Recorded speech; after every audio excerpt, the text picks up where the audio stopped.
my friends, story time with Mrs. Beth again. Hey, a big shout out to all hockey players or hockey fans, but especially to my brother Earl and my dad, Mr. Marshall. Our story today is called The Highest Number in the World. Let's read it together. The highest number in the world. Today, Gabe had made the Spirit team, the best hockey team in town. She was 9 and everyone else on the Spirit was 10. But there had never been any doubt that she would make the team. Even though she was younger than the others, Gabe, who hated to be called Gabriella, had worked hard to be able to play at their level. She had even developed a nifty trick of dropping the puck back into her skates to scoop down the defense, and then kicking the puck back up for the shot. Her teammates called the move the Gabe. During her trial, Gabe had worn her lucky number 22 jersey, a Team Canada replica with Wickenheiser on the back. Canadian women's hockey legend Hayley Wickenheiser, an Olympic hero who wore number 22. She'd been Gabe's idol forever, since before Gabe could even pronounce Hayley's long last name. Gabe's bedroom was a shrine to Hayley, filled with posters, newspaper clippings, magazine articles, hockey cards, and a drawing Gabe had made of the two of them, both wearing number 22, of course. Gabe was counting on getting number 22 with the Spirit team. Some of the other girls called her Hayley to tease her, and even though she pretended to be bugged, she secretly liked it. She spent the evening before the tryout practicing the autographs she'd soon be signing. She wrote Gabe Murray as carefully as she could with a big loop with the Y at the end, and the number 22 neatly dropped into the loop. Gabe was shaking when Coach LeBrun came into the dressing room with the new Spirit jerseys draped over her arm. The coach called out the goaltender's name and handed her number 1. She called out the first defense pairing and handed them number 2 and 3. By the time Coach LeBrun reached the second forward line, Gabe knew what was coming. Gabriella Murray, the coach called out, lifting the next jersey off the pile. Number 9. Gabe's heart felt as if a skate had just run across it. Are there any other numbers? Gabe asked the coach afterwards. They only go to 20, Coach LeBrun said, smiling. If I had a 22, you'd have it. 2 of the older girls overheard and teased her on the way out. Hayley, number 9, Hayley, number 9. Gabe ran to the washroom, her eyes stinging with tears. She cried. It was the most horrible day of her life. She got number 9 and not 22. Gabe buried the number 9 jersey where no one would ever find it, at the bottom of her closet under the cardboard boxes filled with her old things. Boxes holding school pictures of Gabe without her front teeth, drawings she had done as a baby, and even her embarrassing first pair of skates with Velcro instead of real laces. Now the jersey was exactly where it belonged, buried with all the other stuff Gabe didn't want anymore. The worst number in the world. That night, Gabe's mother sat at the front of her bed. Gabe, she said, how am I supposed to get your equipment together for your morning practice if you won't tell me where you put your new jersey? Gabe buried her face in her pillow. I'm not going. Gabe's mother shook her head. Don't you think you're overreacting a bit? It's just a number. How could she answer that? Her mother couldn't possibly understand. Gabe couldn't sleep. She flopped around her bed as if her stuffed animals were body checking her. She had scored all her best goals wearing 22. She wore it for luck, even when she wasn't playing hockey.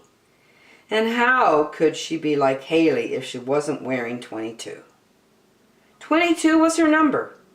She just couldn't play boring old number 9. Suddenly, light seeped in from the hall. She could see only a silhouette, but that was enough. The mass of curls like steel wool gave her away. Grandma. No surprise. The grandmother Gabe was named after dropped by almost every day to see her. "Hi, Gabe," Grandma said, turning on the bedside lamp. She sat on the edge of the bed and set down a big old book. "I hear you got a new hockey sweater. Jersey?" "We called them sweaters in my day," Grandma smiled as she picked up the book and opened it to a page filled with old photographs. "Here's a picture of me." She tapped one of the faces in the photograph of a bunched together hockey team. "That looks like a boy," said Gabe. "I had to look like a boy," Grandma laughed. "I hid my hair and called myself Gabe, which I didn't like, but they still caught me."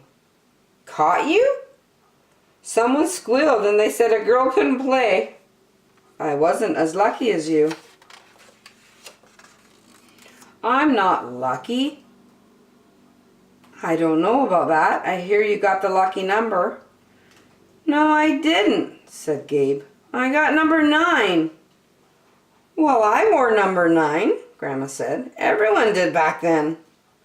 All the kids in Quebec wanted to be Maurice Rocket Richard, and all the kids everywhere else wanted to be Gordie Howe. They both wore number 9, so the star of every team from Pee Wee to the NHL did too. Gabe was unconvinced. "No one wears it now." "Ah," said Grandma. "But maybe there's a reason, a good reason for that?" Gabe scrunched her eyebrows. "What reason? The number's too high?" "The number's too high? What do you mean?" asked Gabe. "If you want to see number 9 in Montreal," Grandma said, "you have to look up into the rafters." "Why?" Gabe asked. "After the Rocket, they didn't want anyone else to wear that number again, so they retired it and raised it up to the roof." "So no one in Montreal can ever wear it again?" Gabe asked. Grandma nodded, smiling. "They wouldn't let me play, so I wore number 9 as a fan and cheered for all the players who wore number 9. The Rocket and Gordie Howe, but also Teeter Kennedy, Bobby Hull, Andy Bathgate, Johnny Buck, and Lanny McDonald. Most of those number 9s are up in the rafters somewhere now, too." "Why, even Wayne Gretzky wanted number 9, said Grandma. "When he played junior hockey, an older player was already using it, so the coach suggested he double up." 99, Gabe said quietly. "Now 99 is up on the rafters with all the others. And now it's time for you to go to sleep," Grandma said, turning out the light. Gabe waited for the door to close. Then she flicked the light back on and swung her feet out of the bed. She had something to do.